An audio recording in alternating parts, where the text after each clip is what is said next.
titans. So what they need to do is come up with an alternative story, because you can't cover this up. See clearly where the bark is. They've become exact statues of their former selves. The Thunderbolts of the gods. This might be one example of those Thunderbolts. Hurricane force winds through 175 million tons of material in all directions. But as you can see, there's no debris all the way around Meteor crater. Not rain, no. A river?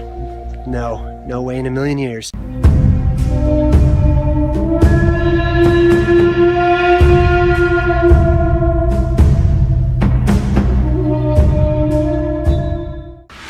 The Arizona desert, home to many strange rock formations, but perhaps none as strange as the Petrified Forest, Meteor Crater, and the Grand Canyon.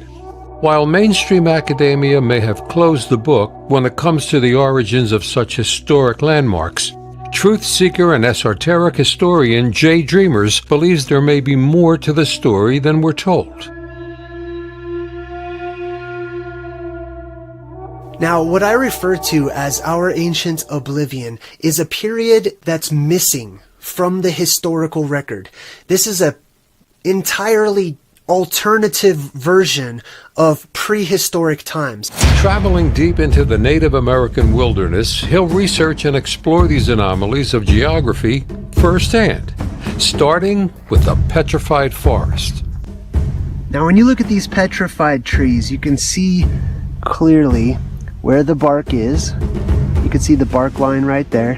Many times you can see the concentric rings and things of that nature. Everyone accepts that these trees have turned into rock, that they've turned into stone, and they have been perfectly petrified. They have become exact statues of their former selves. Using comparative mythology, we have the tools available to us to reverse engineer history itself, and we can look into the anomalies that are everywhere. These living biological organisms that once grew and flourished turned into stone. These trees turned into rock. Mud fossil theory states that at one time in our hidden prehistoric world, that entire ancient world had at one point in time, by some means, been petrified, and all life turned into rock. All life turned into stone. Whether it be organic, inorganic, animate or inanimate, all life petrified and turned into rock. So if we can accept that a biological life form like a tree can petrify and turn into stone, why can't we accept that other biological life forms in the distant past also did the same? There's also the interesting case of Girolamo Sagato. Now, a lot of people would think, when they first hear about mud fossil theory, most people would think, well, organic life decomposes. You can't take organic life and change it into rock. But you can. And Girolamo Sagato knew the secret to petrifying the human body. Mud fossil theory states that at one time, most of the world's surface and all life in it petrified and became the rock anomalies of the world we see today. So the question is, if this can happen to our trees, wouldn't this shed some new light on our myths and our legends and our stories, oral traditions that have been passed down to us, and giving rise to many of our best legends and myths, which are truth preserved in story form, like the story of Medusa, who turned her enemies into stone, or the trolls who turn into rock when the sunlight hits them. Or how about the story of the gargoyles?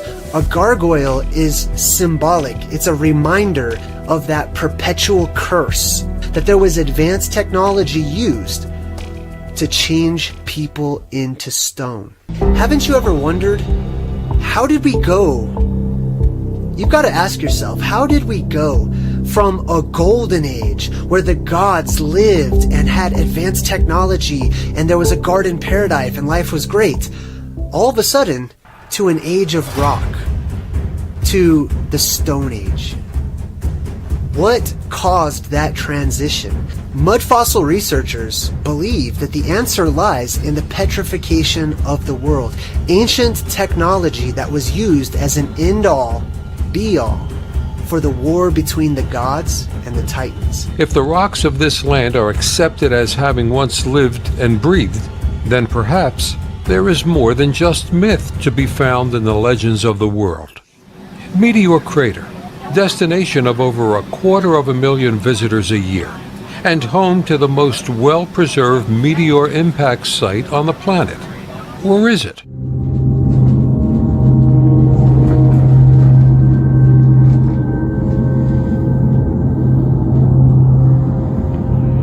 Moving at 11 miles per second, a meteor raced through the solar system towards Earth.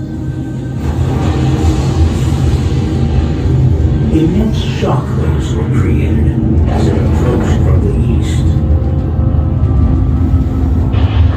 Hurricane-force winds drew 175 million tons of material in all directions. The shock of impact melted most of the meteor and spread it with a large plume of debris. But as you can see, there's no debris all the way around Meteor Crater. At least no discernible debris. Not the amount of displaced rock and rubble that we would expect to see. So what they say is that it's all been vaporized. It disappeared, essentially.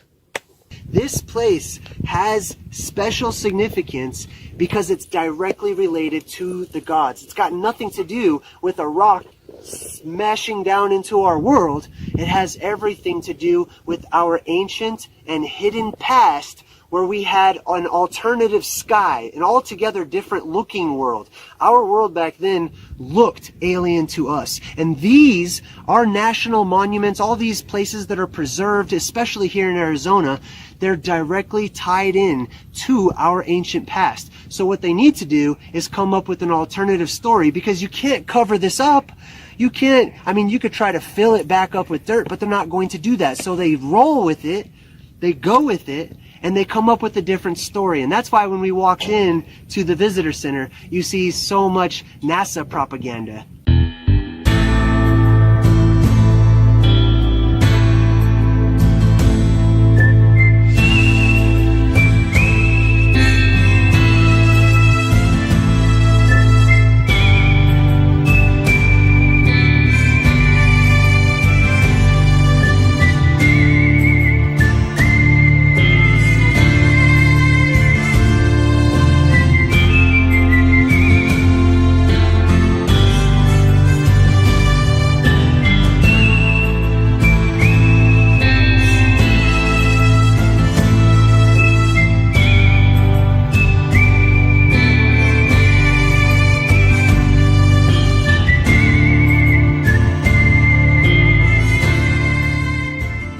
Moving at 11 miles per second, a meteor raced through the solar system toward... Proponents of the electric universe have a different idea, inspired by a renegade scholar named Immanuel Velikovsky. Immanuel Velikovsky put forth a theory of an alternative cosmos, an early and ancient cosmos where the heavenly bodies were at one time, according to his theory, much closer to the world that we live on today. Now, when those heavenly bodies would pass one another, they would release an electrical discharge between them. This became known as the Thunderbolts of the gods. This might be one example of those thunderbolts. There was a different cosmology. There was a different understanding about our world and the lights in the sky above us. Immanuel Velikovsky put forth a daring and bold assertion that our sky has not always looked the same, that what we call planets were at one time much closer to the surface of our world. And because the planets, or the lights, the luminaries in the sky, were so close to the surface of our world that they engaged one another as they passed by one another, and it had an effect on the atmosphere and the air.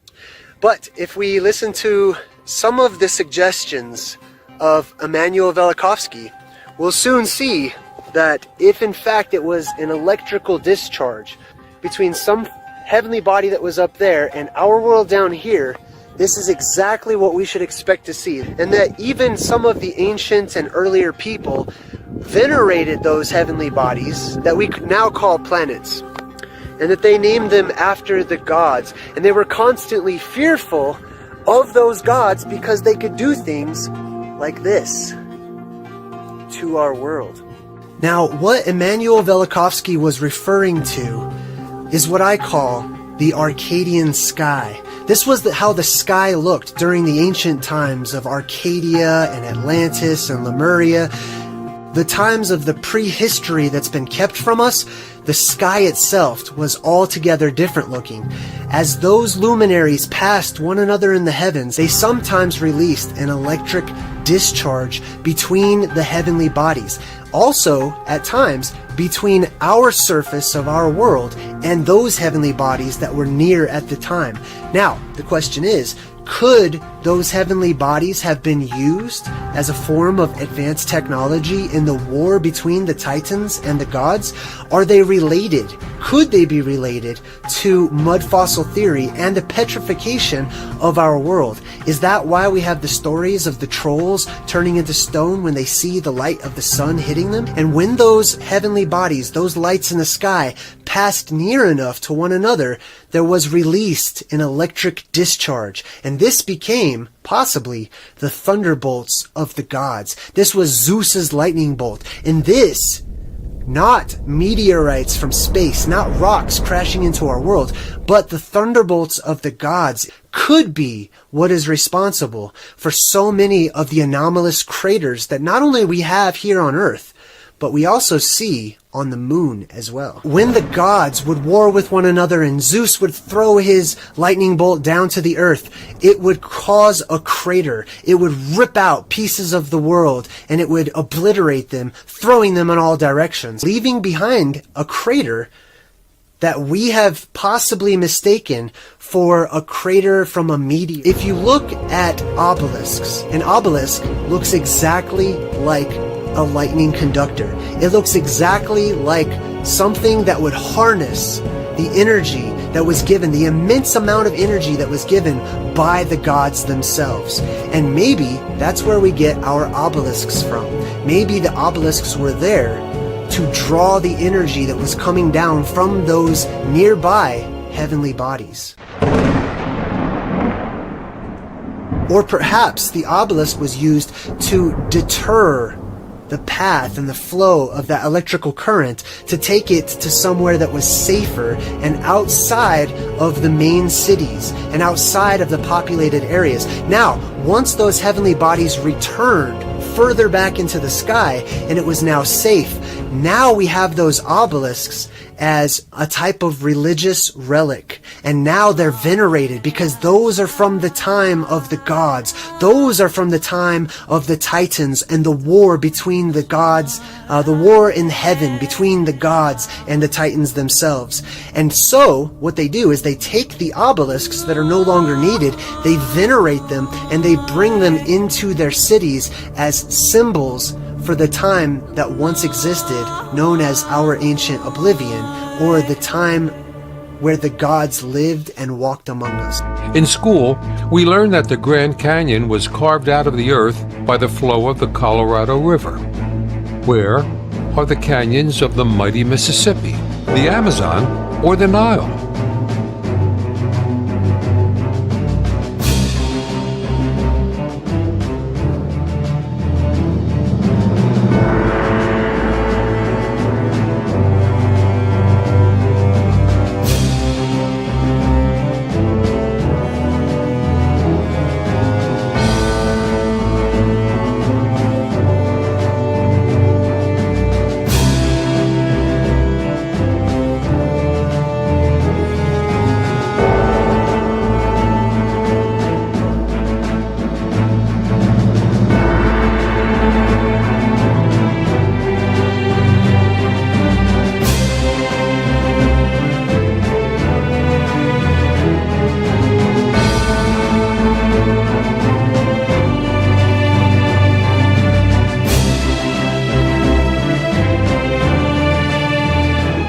seen pictures. Everyone's seen pictures. We've seen videos, pictures, showing all of this mighty splendor. And I have to be honest, when I got to Meteor Crater, I thought it was going to be a lot bigger. I thought this would be a lot smaller. This is one of those things that even me showing you will not do it any justice as to how gigantic it is. We're able to look at our geography, especially those anomalies that exist in the world that we chalk up to things like wind and rain over millions of years. Well, erosion works to break down pre-formed objects. Erosion is constantly working on the things that already exist in order to make them look worse, to break them down. But erosion is not purely responsible for most of the world's geographic anomalies. The reason I'm upset is because of what I've been taught about how something like this has been made. A river, water, carving throughout the canyon. Now, if you look at the Grand Canyon, you can see that it looks like it's very chiseled. It doesn't look like what we would expect to see from running water. If you have running water, it's going to smooth out the edges and the corners. The Grand Canyon looks just the opposite. The Grand Canyon has very rugged features, almost like it was chiseled out and carved out. What if the Grand Canyon was a part of the terraforming of our world? There are many hundreds of sharp angles, 90-degree angles, 45-degree angles. Almost every geographic feature that I have seen with my own eyes here says nothing to me and speaks zero of any type of water curving it out. Not only that, but this is so gigantic, I can't even begin to put it in words in person. It's very much awe-inspiring. Nothing could have made this naturally. This was something that was done extraordinarily, either by Titans themselves, who all of our ancient religions and cultures all agree on and speak of, the giants themselves, using this particular area as some sort of a quarry. Many truth seekers around the world propose and are starting to see that there may be more to the Grand Canyon and the story of its creation. Even here in the Americas, we've got our myths and our legends. Take Paul Bunyan, for example. Paul Bunyan, according to the legend, was a titan that terraformed our world. Wherever he walked, he left behind holes that filled up with water and they became lakes. The story says that Grand Canyon was carved out by Paul Bunyan's axe as he drug it along behind him through the Colorado Plateau. Now, when looking at the story of Paul Bunyan, he had Babe, his blue ox, his giant blue ox, an exact replica of the Norse creation story of the world, where you had Ymir. Ymir was the father of all of the Titans and all of the giants. He was their grandfather. And Ymir had a companion who was a giant cow. And the giant cow, Audumla, was basically the origin for Babe, the blue ox. We have our myths and our legends that directly touch base with some of the ancient myths and legends and the older stories that give us a better and more full picture of our history. This is directly related to what we call the gods, the titans, the giants, the elven race, the Anunnaki, somebody besides ourselves, because we know this, we did not make this. Mankind did not make this. Somebody did. Something left this scarring behind. The main responsibility for the Titans was to shape the world. They were the movers of mountains. They were the carvers out of the oceans. They were the ones who gave our landscapes such interesting and sometimes anomalous and unique formations. The Titans' primary responsibility was to shape and form the world to prepare it for the beings who would come afterwards, which were the gods. And then the gods had their responsibility to prepare the world for who would come after them, which is mankind. Now, it's beautiful, it's very majestic, don't get me wrong. It's very nice to look at, and I very much appreciate it. I'm going to look around a lot more and see what else is here.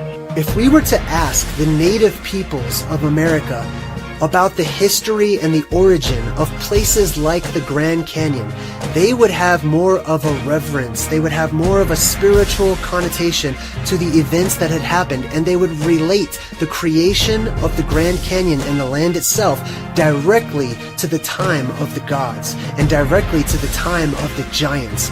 And they knew that the giants were directly responsible for the creation and the look of our world today. But it is evident by all of the features in this place that I've seen with my own eyes, this is not naturally made. Something else made this, just like you would expect to see in the television show Westworld, where they take huge machines and they just carve out their own geographic features. That's exactly spot on the money what this looks like. And that's not me guessing, that's not me wanting it to be anything else. Anybody can look at this and say, no. Rain, no. A river, no way in a million years. Perhaps it's time for us to re-examine and revisit some of the fairy tales or children's stories. Our myths and our legends are truth told in story form. There is truth to these stories, and they have been passed down and handed down to us so that one day we would come back to them. One day we would return to our origins with a childlike mindset, that we would reconsider the shape of our world. We would reconsider our origins of who we are so that we can know more about where we come from and have better purpose in our present time, and that will give us the drive and the inspiration and the knowledge that we need to plan for our future. JayDreamerZ believes that myth is truth told in story form, and those myths and legends will be the breadcrumbs we find to lead us home. So I had spoken with